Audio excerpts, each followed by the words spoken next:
தாய் தமிழ் உறவுகளுக்கு வணக்கம். திருச்சி சிவா மத்திய அமைச்சர் ஆகின்றார் என்ற தலைப்பில் இந்த காணொளியை காண்கிறோம்.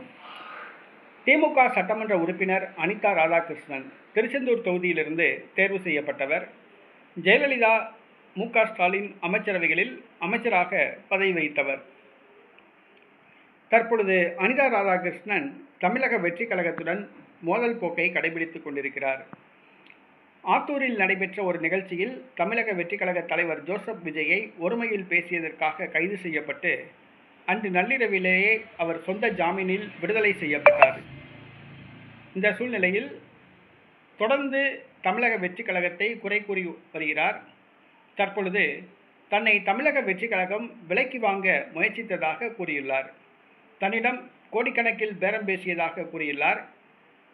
ராஜினாமா செய்யும்படி தமிழக வெற்றி கழகம் எம்எல்ஏ பதவியை ராஜினாமா செய்யும்படி கேட்டுக்கொண்டதாகவும், மீண்டும் தமிழக வெற்றி கழகம் சார்பில் போட்டியிட வாய்ப்பு வழங்கப்படும் என்றும், அமைச்சர் பதவி வழங்கப்படும் என்றும் வாக்குறுதி அளித்ததாக பரபரப்பு குற்றச்சாட்டை அனிதா ராதாகிருஷ்ணன் கூறி வருகிறார். இந்த சூழ்நிலையில் இன்னும் 6 மாதத்தில் தமிழக வெற்றி கழகம் ஆட்சி கவிழ்ந்துவிடும் என்று கூறியுள்ளார்.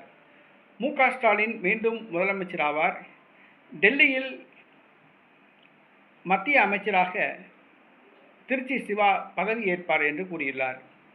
பாரதிய ஜனதா கட்சி தற்பொழுது திமுகவுடன் கூட்டணி வைக்க பேச்சுவார்த்தை நடத்தி வருகிறது. அதனையும் உறுதி செய்துள்ளார். டெல்லியில் திருச்சி சிவா போன்றவர்கள் மத்திய அமைச்சர்களாக உலா வருவார்கள் என்று கூறியுள்ளார்.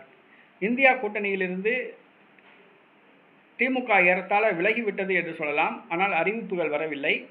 காங்கிரஸ் தமிழக வெற்றி கழகம் பக்கம் சென்றதால் காங்கிரசுக்கு செக் வைக்க வேண்டும் என்பதற்காக, காங்கிரசுக்கு பாடம் புகட்ட வேண்டும் என்பதற்காக திமுக பாஜக கூட்டணி உருவாகலாம் என்று எதிர்பார்க்கப்படுகிறது. அப்படி உருவானால் திருச்சி சிவா மத்திய அமைச்சர் ஆவார் என்று அனிதா ராதாகிருஷ்ணன் கூறியுள்ளார். அனிதா ராதாகிருஷ்ணன் கூறுவது உண்மையாகத்தான் இருக்கும் போல தெரிகிறது.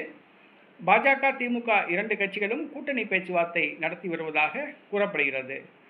மத்திய அமைச்சராக திருச்சி சிவா பதவியேற்பார் என்று அனிதா ராதாகிருஷ்ணன் கூறியிருப்பது தமிழக அரசியலில் பரபரப்பை ஏற்படுத்தியுள்ளது.